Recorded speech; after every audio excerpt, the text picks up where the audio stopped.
Hey guys, what's going on? Inception here, and welcome to another video. Today we're going to be doing a review for the new SBCs they released. And to be honest, guys, I know what the cards are already, and majority of them are pretty good, right? So I think these SBCs are pretty solid. Claim your new items. I'll see what that is afterwards. I think it's just from completing one of the challenges. Yeah, the three SBCs are actually pretty good. All three of them, right? Because the cards that you get through the game, the foot swap deals cards you get through doing squad battles, you do through playing division rivals and stuff like that. So it's not like you actually have to go and put an 85 rated team or anything in this. I think, yeah. See, so exchange 9 foot swap items earned during January for Latoro Martinez.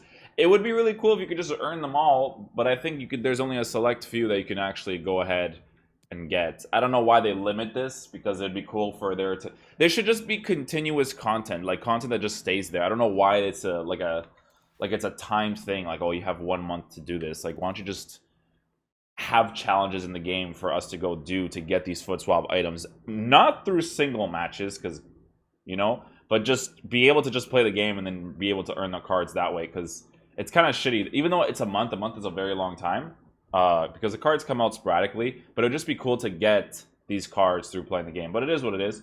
We'll go check out the one that people obviously want me to check out the most, which is Musa Dembele. This card is a pretty good card. I'm going to go ahead and check out his regular stats here, just to make sure. Dembele. Oh, and that doesn't search like that because Footbin is weird sometimes. Do it this way. Not do that, right? Musa Dembele. Okay, doesn't search Musa. Dembele. Okay, so this is the new one. Foot swap deal, Musa Dembele. So when you're gonna be making a comparison between this card, you're making a comparison between him, his Champions League version, and his regular version. I would say to make the comparison more to his regular version, because the Champions League version I haven't seen once being used in this game. So we'll make the comparison between that and his regular version. So right off the bat, the thing that I don't like is the stamina being 72, because obviously he's a midfielder, CDM, center mid. I always tell this to people. I think that when EA upgrades the cards, they should start changing certain things that are important, like stamina. Like, he already has composure, which is great, but giving him 82 stamina wouldn't hurt anybody. It would make the card more usable and fun to use in general, right? But for general card stats, when you look at him as a CDM, right, he has okay defensive stats, and he has pretty good physical stats, because he has 77 jumping while being 6'1". He has 93 strength, 81 aggression, 92 composure, so on and so forth, right?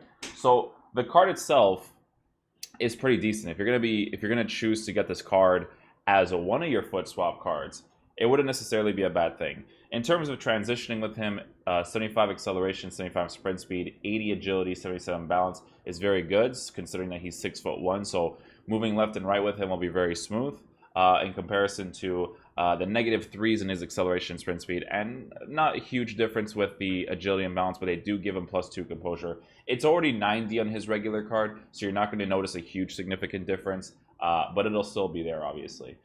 There also is a comparison between the shooting stats, which have been significantly improved. And if you're going to be using this card as a CDM or center mid, of course, it's really nice to get stat boosts in those certain areas, right? So with Dembele, you can see that it's a +4s and +5s in the shooting department, and the shooting stats are pretty decent, right? He has 75 long shots, 86 shot power, 78 volleys, so on and so forth. So as a regular card to be used, and a team that you're probably focusing more around the fun concept, it'd be cool. Is it necessarily really ideal to use in your team? Probably not. If I were to use this card, I'd probably slap a shadow on him, obviously, because he already has pretty decent physical stats. Because if you give him anchor, it doesn't increase his stamina. I'm not sure why they don't allow you to increase the stamina, because stamina shouldn't necessarily be a nuisance in the game, right? You should be able to use all the players at some point, right? I think it's just a really stupid mechanic, to be honest. If players lose stamina quicker than others, like for instance, if a player has like 82 stamina, that's like an acceptable like place to have stamina, because if they lose stamina, then it's not as bad because it's usable, right? Like some cards people don't use strictly because of that. People will not use this card because he has 72 stamina. They don't want to have to use him and then switch him off, right? So it really depends on how you see that, right? But it's really good that he has really good composure. His dribbling stats, if you're going to be using him as a CDM with medium work rates, is not necessarily too bad either. But again, I would highly recommend slapping a shadow on him and then trying him CDM to see how he plays. Yeah, I'm not sure if the stats will upgrade by this much, but it's worth looking into, right? He's also medium, left-footed player. 4-star skill moves, which is also nice to have. You know, it's just for fun to have those 4-star skill moves. But that's pretty much it. Obviously, he has strength and stuff. It's just a characteristic of his in real life. Let's see the other cards we got here. So I don't know if people really want me to review these ones. I don't even know if these are from the same ones. And these ones are kind of like, oh, 5-star weak foot. That's actually not bad. But the other two is usually like these ones. So Danny Costa. So Danny Costa, right, is a card you should probably do, right? I think he should be the top priority player if you're going to be doing these SBCs. The reason for that is because if we go into the SBC itself, you will see that the Bundesliga doesn't have any good right backs, right? Like they have like Piszczek and stuff, but you know, we'll search up the Bundesliga cards here, and we'll search up the position, and we'll search up the concepts. Yeah, see, they don't have anybody, right? They have like Piszczek, they have Kimmich. Kimmich still has 75 pace no matter what anybody tells you. Weezer, 84 pace. People actually use Weezer just because of the pace. Tohan. Yeah, they don't have any good right backs. So this is probably the best one to actually get, because if we look at his stats, right, he's 6'2" in height. He's high medium work rates. High medium work rates is not great. The reason why those work rates aren't great is because you know, you don't want to have someone that pushes up too much, because there's a game mechanic, right, where your fullbacks will push upwards randomly, and then it'll leave you vulnerable at the back. So that's why I like to have players on high work rates, so that way when they transition forward and coming back, it's a little bit better, right? I don't like Robertson, but I felt, and hear me out on this, when I used Alexandro, I felt like Alexandro pushed out of position way too often, right? And again, it could have been because he was on 7 chemistry. I don't know if that affected him that much. That could definitely have been the case. But when I was using Alexandro, I just didn't like how often he pushed up, because I never got exploited on the right side as much as I did with Alexandro on the left side. So it was really annoying. So I had to get a 10 chemistry Robertson card so I could put him at the left side instead of Alexandro, so that maybe it would work out. But high medium is not necessarily a terrible thing. A lot of players are very good with high medium work rates, and you know, it's all about trying them in game. Is this card worth trying out in game? Absolutely. You know, it would be nice if he had more acceleration than sprint speed, but having the sprint speed isn't necessarily a bad thing, and his acceleration is pretty solid still. I'd probably slap an anchor on him, to be honest, so that, you know, you have even more jumping, because jumping is very important, right? Because it's nice for a fullback to be able to have a physical presence and to win the ball in the air. He has 88 jumping with 87 strength, 83 stamina. Very, very good card stats, right, for the physical aspect. Because you have to remember that he has 87 strength with 88 jumping, and he's 6'2", right? I don't know what his physical stature is in game. I don't know how big he is, but he might be. If he's like an Aubameyang physical stature, it'll still be decent. But if he has like a average or stockish kind of physical stature, then he's going to be really sick to use in game, right? Defensive stats are pretty solid too. So you have 76 interceptions, which isn't a big deal for a fullback, right? It's pretty decent. If you give him an anchor, it'll increase a little bit too. Heading accuracy, not really important. The most important thing, it is important. Heading accuracy is important. I'm not gonna say it's not, but the more important thing is actually winning the ball in the air, right? Because he has 88 jumping while being 6'2", 87 strength. That's awesome, right? This card's definitely worth trying out in that regard. So I'm probably going to finish this one if I ever want to make a different team, because I do want to try to stream consistently.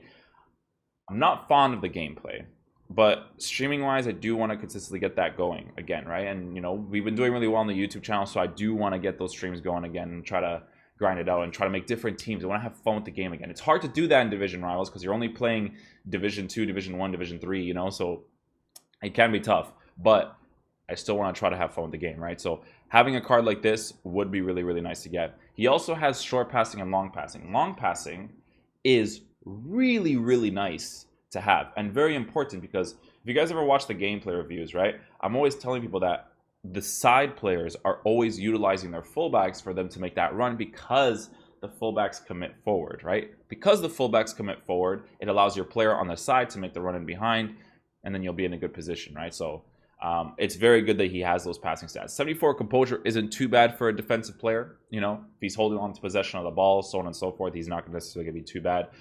His agility is 77, but his bounce is 69. You got to try that out in game for a fullback, right? Because his acceleration, sprint speed with anchor could make up for it, right? Because he is tall, so you kind of have to make up for the fact that he does have the jumping, the strength, so on and so forth. But he does have 77 agility, so 77 agility might actually not be too bad on his card. So if there's any card to do, it's this one. So far, this is a pretty sick SBC. My only problem with Dembele is his stamina being 72, right? Because I think that's what it is. 72 stamina is just way too low for the card, right? But it's still a decent card for what it offers as well, right? And the next card that we have here is going to be Lautaro Martinez. And I saw this card on stream, and people told me that this card's actually usable. So I just want to see what his card stats are. So he has 86 acceleration, 88 sprint speed, 87 finishing, 84 shot power, 80 composure. Yeah, the card's usable. High medium work rates, 4-star, 4-star, 5'9" height. Yeah, it's a usable card. Yeah, this is a usable card. You could definitely use this card and it would be good in its own way, right? It would be more good if it was if you got this card for the online tournament mode, if it was a regular game mode to use him in the team, because he's 4-star, 4-star, so that's like a very nice minimum requirement to have for players like Martinez. So 4-star, 4-star. 5'9" heights is a little bit questionable, but he does have 86 jumping with 85 heading accuracy and 91 strength. So you have to try that out against center backs that are like 6'2". Like, yeah, try it out against people. No, I wouldn't say necessarily like Virgil van Dijk. Virgil van Dijk will destroy this guy. More like Davinson Sanchez and stuff, right? In terms of the physical aspect. 84 shot power is nice, obviously, to have with 87 finishing. 80 composure is a good bare minimum requirement, in my opinion. I would probably slap a sniper on him, to be honest with you. He's not going to have crazy acceleration and sprint speed, but it's still good, right? 4-star, 4-star. Increase that composure as much as possible. And yeah, he even has like aggression and 79 stamina. 79 stamina is not necessarily too bad for the striker, so it's not there yet. 82 would be, again, the bare minimum requirement, but 79 stamina is not bad. Still pretty usable in the game. So I think these SBCs were pretty good. He's also high, medium, and work rates, right? Yeah, high, medium, 4-star. He's a right-footed player, 1 year older than me. Yeah, he's a good card. I like him. His balance sucks, but he is 5'9", so again, you gotta try that out in game, because when you're agility and balance, it plays into part with height, right? So if he's 6'2" with 83 agility and 73 balance, then yeah, he's gonna feel a little bit sluggish, right? But because he's 5'9" and center of gravity is lower, maybe the balance being 73 isn't really a big deal, and he'll still dribble quickly because he's a shorter player, so he'll just, you know, get to the ball quicker, right? Yeah, nothing else too crazy. 78 reactions isn't crazy good either. But it's still, again, a very usable card. And if you're going to be making a comparison with him, there's not that many good strikers in the Serie A. There's the physical type of strikers, but not ones that are like really quick on the ball. There's like Mertens and stuff. Let me check out this card. I think they drastically improved it too, if I'm not mistaken, from his 79, which they did, right? So you see the 4s and the 5s, the 3s and the composure, the 5s and the 4s for the shootings. 5s and the 4s in the physical. So, you know, if you're a Serie A fan, Inter fan, it's a cool card to get. It's not necessarily a bad thing at all. So that is include the video for today, guys. I hope you guys did enjoy it. Pretty good SBC. Yeah, I think it's pretty good. Even this Quincy Promise, like, I think it's, you have to offer one of the foot swap items too. This is pretty solid as well, man. It's a pretty solid card to get as well. I don't know if he's gotten any informs this year, or if he's doing that well at Sevilla, or if he's playing at all. But pretty solid SBC. I think it was a pretty sick SBC. But I'll see you guys for the next video. Thank you guys so much for watching. I will catch you guys later. Peace.